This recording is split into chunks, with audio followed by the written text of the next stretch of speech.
The harpy streaked down in a flash of red and landed on the elephant statue. She was painfully thin. Her feathery legs were like sticks. Her face would have been pretty except for her sunken cheeks. She moved in jerky, bird-like twitches. Her coffee brown eyes darted restlessly. Her fingers clawed at her plumage, her earlobes, her shaggy red hair. "Cheese!" she muttered, looking sideways. "Ella doesn't like cheese!" Percy hesitated. "Your name is Ella?"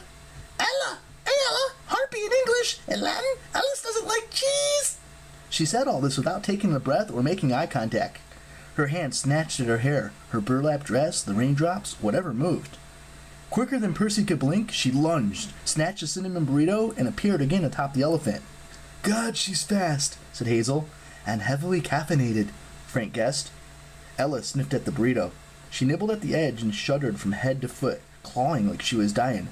"Cinnamon is good," she pronounced. "Good for harpies, yum!" She started to eat, but the bigger harpies swooped down. Before Percy could react, they began pummeling Ella with their wings, snatching at the burrito. "No!" Ella tried to hide under her wings as her sisters ganged up on her, scratching with their claws. "No, no!" she stuttered. "No! Stop it!" Percy yelled. He and his friends ran to help, but it was too late. A big yellow harpy grabbed the burrito, and the whole flock scattered, leaving Ella cowering and shivering on top of the elephant. Hazel touched the harpy's foot. "I'm sorry. You okay?" Ella poked her head out of her wings. She was still trembling, her shoulders hunched. Percy could see the bleeding gash on her back where Phineas had hit her with the weed whacker.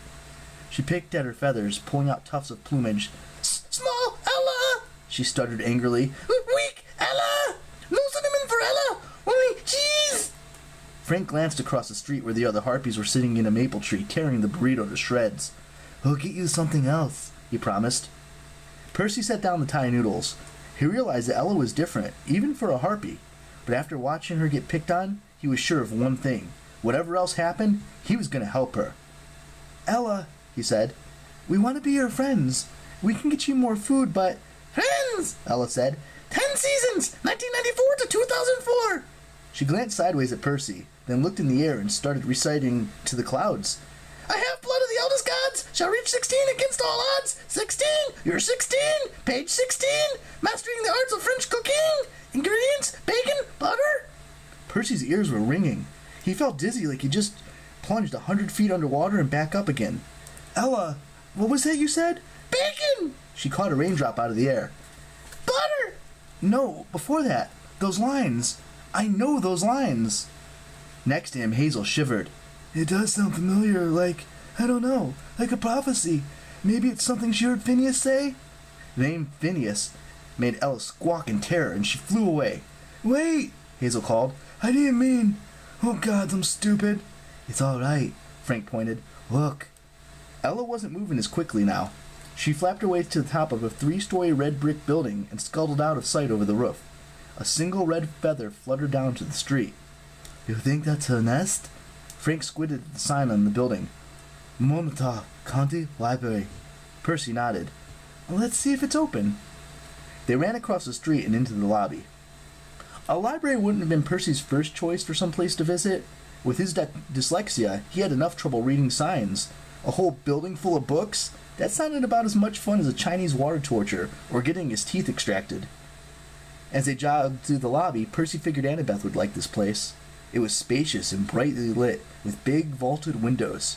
Books and architecture. That was definitely her. He froze in his tracks. "Percy," Frank said, "what's wrong?" Percy tried desperately to concentrate. Where had those thoughts come from? Architecture? Books? Annabeth had taken him to a library once, back in... The memory faded. Percy slammed his fist against the side of a bookshelf. "Percy," Hazel asked gently.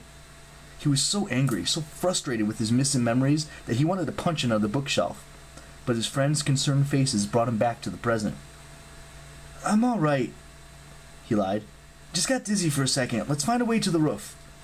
It took them a while, but they finally found a stairwell with roof access.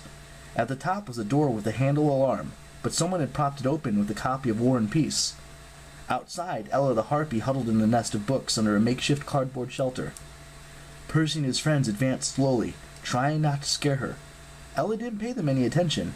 She picked at her feathers and muttered under her breath, like she was practicing lines for a play.